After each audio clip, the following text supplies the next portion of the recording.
بسم اللہ الرحمن الرحیم۔ آج یہ دو شعر میرے سامنے آئے اور میرا دل چاہا کہ اپنے بھائیوں تک، پوری قوم تک اس کا معنی اور مفہوم پہنچاؤں،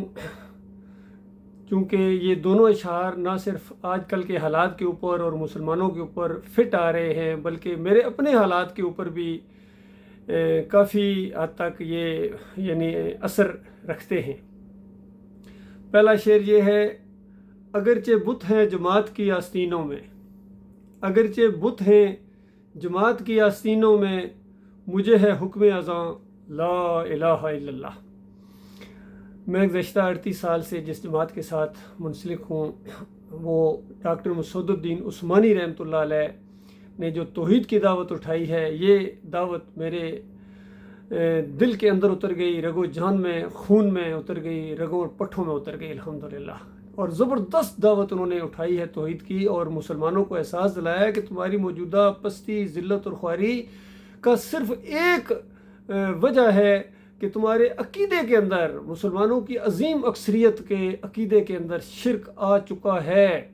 یہ اسی طرح شرک آ گیا ہے جس طرح پہلی قوموں کے اندر آیا تھا، اور جب تک اس مرض کا علاج نہ کیا جائے، کوئی آپ کی تدبیر، کوئی آپ کی تقریر، کوئی آپ کی شمشیر کام نہیں آ سکتی ہے۔ تو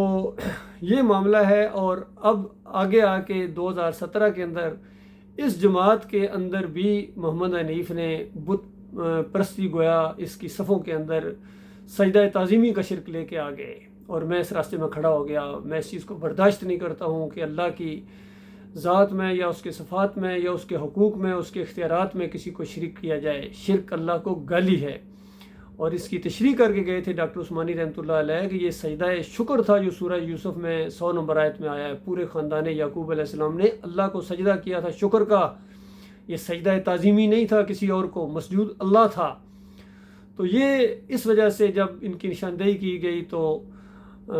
اس کے بعد بھاگی اور انتشاری کہہ کر اسی طرح جماعت سے فارغ کر دیا گیا، جس طریقے سے ڈاکٹر عثمانی رحمۃ اللہ علیہ کو جماعت اسلامی سے فارغ کیا گیا تھا جب انہوں نے جماعت اسلامی کے بتوں کی نشاندہی کی تھی۔ مودودی صاحب جب جمہوریت کی طرف گئے تھے، اس بت کی طرف، تو بتایا گیا کہ کس انداز سے آپ نے توحید کی شروع میں دعوت دی، انقلابی انداز میں، اور اب پھر جمہوریت جیسے مشرکانہ شرک کے اندر کود پڑے ہو، ہم آپ کا کبھی ساتھ نہیں دیں گے۔ پھر دوسرے ان کے شرک بھی جو رسال و مسائل حصہ سوم کے اندر آئے اس کی بھی نشاندہی کی گئی۔ تو اس طرح ایک عقیدے کی جنگ چھڑ گئی۔ لیکن ہمیں تو حکم ہے لا الہ الا اللہ کا، جو مرضی کر لو، توحید کی دعوت پیش کی جائے گی، ایک آواز بھی ہم آواز نہ ہو، ایک ہاتھ بھی اس کی حمایت میں نہ اٹھے، یہی دعوت اسی انداز سے، اسی شان سے آگے جائے گی۔ تانا دیتے ہیں کہ اتنا عرصہ ہو گیا ہے، آپ ابھی تک اکیلے ہیں اور کسی نے آپ کا ساتھ نہیں دیا، کوئی جتھے آپ کے ساتھ نہیں آ گئے، تو اس کا مطلب یہ ہے کہ آپ کی دعوت اور آپ کا طریقہ صحیح نہیں ہے۔ تو کوئی قرآن کی ہوا لگی ہے، قرآن کی کوئی ایمان کی ہوا لگی ہے، قرآن پڑھا ہے کبھی غور سے؟ پورے قرآن کی دعوت یہی ہے، توحید کی دعوت ہے۔ اور اللہ تعالیٰ نے ابراہیم علیہ السلام کے واقعات کس شان کے ساتھ بیان کیے، اکیلے تھے، توحید کی دعوت لے کر اٹھے ہیں، اپنے ماحول کے اندر، اپنے گھر سے، پورے معاشرے کو، بادشاہ وقت کو، فرعونوں کو، اس دور کے نمرودوں کو کڑاکے کی دعوت دی ہے، آنکھوں میں آنکھیں ڈال کے دعوت دی ہے، اور پوری زندگی اسی ایک نقطے کے گرد ان کی گھومی ہے،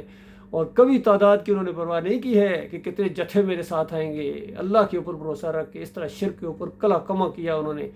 اور ان کے سارے داتاؤں، دستگیروں، مشکل کشاؤں، حاجت رواؤں، ان کے باباؤں کیا تیا پانچا کر دیا، اس دور کے شرک کا کلا کما کر دیا، اس اللہ کے بندے نے اکیلے رہے۔ تو اس لیے یہ دوسرا شعر ابراہیم علیہ السلام کے حوالے سے ہے کہ یہ دور اپنے ابراہیم کی تلاش میں ہے، یہ دور، آج کا دور بھی کسی ابراہیم کی تلاش میں ہے۔ صنم کدہ ہے جہاں لا الہ الا اللہ، صنم کدہ، پورا جہان صنم کدہ بن گیا ہے، بت پرستی، ہر طرف مورتی پوجا ہو رہی ہے، سلیب کی بندگی ہو رہی ہے،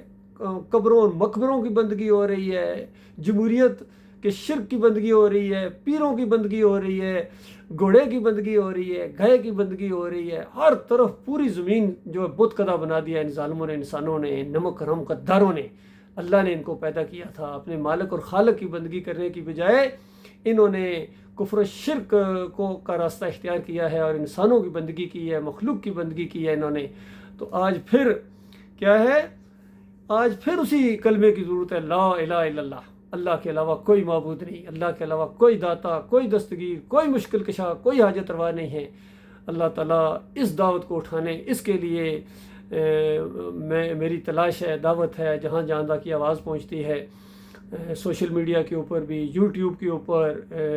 فیس بک کے اوپر، انسٹاگرام کے اوپر، ٹویٹر کے اوپر، تھریڈز کے اوپر، ہر جگہ، واٹس ایپ کے اوپر، اور آن گراؤنڈ بھی، جہاں کسی سے انفرادی ملاقات ہو یا چند بندوں میں یا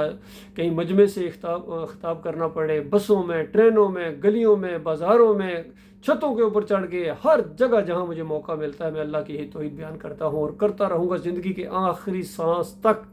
اور انشاءاللہ اسی انداز سے یہ دعوت اٹھے گی جب تک اس قوم کے، اس ملت کے جو مرد نہیں اٹھیں گے، ان کے گرم و خیال خون کے اندر یہ ایمان کی لہر نہیں دوڑے گی، اور اس کو یہ اپنا زندگی کا نمبر 1 مسئلہ نہیں بنائیں گے، کوئی خیر نہیں آ سکتی۔ اللہ کے بندو، آج جن سیاسی لوگوں کے پیچھے، چاہے عمران خان ہو، چاہے نواز شریف ہو، شہباز شریف ہو، زرداری ہو، فضل الرحمان ہو، خلیل الرحمان ہو، منور سلطان ہو، جو بھی ہیں، جتنے بھی ہیں، سارے کے سارے یہ شرک کے دائی ہیں، اور جو ہماری جتنی فوج ہے، پولیس ہے، عدلیہ ہے، سارے اسی شرک کے رکھوالے بنے ہوئے۔ میں بڑے افسوس کے ساتھ یہ بات کر رہا ہوں، میں آپ کا بھائی ہوں، میں آپ کا خیر خواہ ہوں، میرا دل دھڑکتا ہے آپ کے ساتھ، مجھے افسوس ہوتا ہے کہ نمازیں بھی پڑھتے ہو، پھر بھی شرک کی وجہ سے جہنم کی ایندھن بن جاؤ گے، تہجد گزاریوں کے باوجود، اور حج اور عمرے کے اوپر آج دیکھیے پوری دنیا سے کتنے مسلمان اکٹھے ہوئے ہیں، لبیک اللہم لبیک لا شریک لک لبیک کے نعرے لگاتے ہیں، تو اس کا معنی نہیں جانتے ہیں، خود کہتے ہیں لا شریک، تیرا کوئی شریک نہیں ہے، اور پھر یا علی مدد، یا رسول مدد، یا غوث مدد، یا محی الدین چشتی پار لگا دے کشتی، پھر وہاں دیگیں پکائی جا رہی ہیں، بکرے اور چھترے وہاں چڑھتے ہیں، جس طرح آج قربانی کے اوپر یہ قربانیاں کریں گے، اور پھر اسی طرح عرس کے اوپر، میلوں کے اوپر ان کی بکرے، چھترے اور مرغے اور کیا کیا نہیں چڑھائیں گے۔ یہ شرک ہے، شرک ہے، شرک ہے اللہ کے بندو۔ جب تک اس سے توبہ نہیں کرو گے، تمہاری کوئی وقت نہیں اللہ کے نزدیک، کچرا ہو بالکل، جہنم منہ کھولے تمہارا انتظار کر رہی ہے، اللہ یہ کہ توبہ کرو۔ جو شرک کے اوپر مر گئے وہ گئے، فارغ ہو گئے، چاہے بڑے سے بڑے تمہارے ہوں، جتنے بھی ان کی کتابوں کی نشاندہی کی ہے ڈاکٹر عثمانی رحمۃ اللہ علیہ نے ایمان خالص قسط اول کے اندر اور قسط دوم کے اندر، ان کی کتابوں کے حوالے دے کے ان سارے صوفیوں کا، عبد القادر جیلانی ہوں، محی الدین چشتی ہوں، علی جویری ہوں، مجدد الفسانی ہوں، شاہ ولی اللہ کا پورا خاندان ہو، مودودی صاحب ہوں، یا یہ ڈاکٹر اسرار ہوں، یا احمد رضا صاحب ہوں، اعلیٰ حضرت ہوں، یا قائد علماء دیوبند ہوں، اہل حدیثوں کے، سلفیوں کے، حنبلیوں کے، سب کے عقیدے فوٹو دیے ہیں۔ اللہ کے بندوں غور کرو، تحقیق کرو، اور قرآن کے ساتھ ان کو ملاؤ، ان کا کفر شرک بالکل ثابت ہے۔ اب یہ رحمۃ اللہ علیہ نہیں رہے ہیں جو مر گئے، اور جو زندہ ہیں اگر یہ توبہ استغفار نہیں کرتے، نہ ان کو امام بنایا جائے گا، نہ ان کا جنازہ پڑھا جائے گا، اور نہ ان کے لیے دعائیں مغفرت کی جائے گی، کیونکہ یہ ایمان کا مسئلہ ہے، توحید کا مسئلہ ہے، ہماری آخرت کا مسئلہ ہے۔ اور مانو گے اپنا بھلا کرو گے، نہیں مانو گے تو یاد رکھنا وہ بے نیاز ذات ہے، اور اللہ تعالیٰ غور و فکر کرنے کی توفیق عطا فرمائے۔